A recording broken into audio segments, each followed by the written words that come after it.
Peoples Party chairman Bilawal Bhutto जी भेण आसफा भुट्टो नवाब शाह में पंहिंजो वोट कास्ट करे छॾियो आहे। माण्हू घरनि खां निकिरनि ऐं वोट विझनि। आसफा भुट्टो ज़रदारी जो इहो चवणु आहे।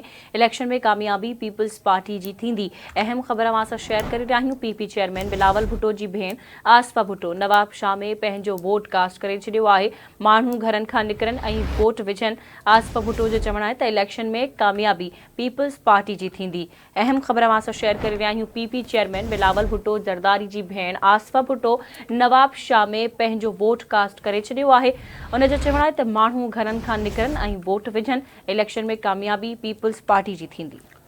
बिल्कुलु नाज़रीन, ब्रेकिंग न्यूज़ असां शेयर कंदासीं। पीपी चेयरमैन बिलावल भुट्टो ज़रदारी जी भेण आसफा भुट्टो ज़रदारी नवाब शाह में पंहिंजो वोट कास्ट करे छॾियो आहे।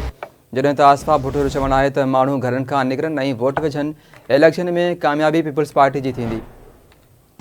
पीपल्स पार्टी चेयरमैन बिलावल भुट्टो जी भेण आसफा भुट्टो नवाब शाह में पंहिंजो वोट कास्ट करे छॾियो आहे। जॾहिं त आसफा भुट्टो जो चवणु आहे त माण्हू घरनि खां निकिरनि ऐं वोट विझनि। इलेक्शन में कामयाबी पीपल्स पार्टी जी थींदी।